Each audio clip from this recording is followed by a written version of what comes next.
தற்போது கிடைத்துள்ள அண்மைச் செய்தி.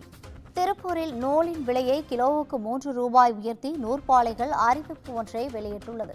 இதுகுறித்தான கூடுதல் விவரங்களை வழங்குவதற்காக நமது செய்தியாளர் பாலா இணைப்பில் இருக்கிறார். வணக்கம் பாலா, கூடுதல் விவரங்கள்.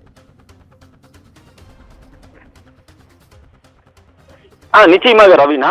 அதாவது பின்னலாடை நகரான திருப்பூரில் பார்த்தோம்னா சுமார் 20,000 பனியன் நிறுவனங்கள் மற்றும் அதனை சார்ந்த நிறுவனங்கள் உள்ளது. இதில் நேரடியாக 3 லட்சத்துக்கும் மேற்பட்ட தொழிலாளர்கள் பணியாற்றி வருகின்றனர். அதே போன்று வட மாநிலத்தைச் சேர்ந்த ஒரு 4 லட்சம் என கிட்டத்தட்ட தமிழகம் நாடு முழுவதிலும் இருந்து சுமார் 10 லட்சம் தொழிலாளர்கள் இந்த நிறுவனங்களை நம்பி பணியாற்றி வருகின்றனர். இந்த நிலையில் கடந்த சில மாதங்களாகவே நூல் விலை பார்த்தோமேயானால் சீராக இருந்து வந்தது. அதன் ஏற்றம் இல்லாமல் ஒரே விலை நிர்ணயிக்கப்பட்டு வந்தது. இந்த நிலையில் அதாவது இன்று ஏப்ரல் 1ஆம் தேதி இன்று முதல் நூல் விலை கிலோவுக்கு 3 ரூபாய் அனைத்து ரகங்களுக்கும் உயர்த்தப்பட்டது.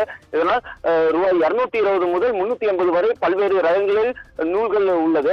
30ஆம் நம்பர், 32ஆம் நம்பர், 40ஆம் நம்பர் போன்ற அனைத்து நூல் விலை அனைத்து ரகங்களுக்கும் ரூபாய் 3 உயர்ந்துள்ளது.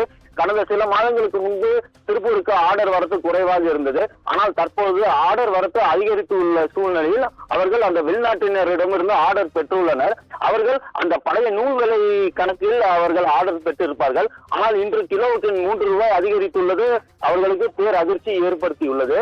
எனவே நூல் விலையை சீராக சமமாக அதை செயல்படுத்திட வேண்டும். அதற்கு மத்திய மாநில அரசுகள் இரண்டுமே பின்னலாடை நிறுவனத்தின் மீது கவனம் செலுத்த வேண்டும் என்று அவர்கள் கோரிக்கை வைத்துள்ளனர். தற்பொழுது இந்த நூல் விலை கிலோவுக்கு 3 ஏற்றத்தால் அவர்கள் அதிர்ச்சி அடைந்துள்ளனர். ரவீனா,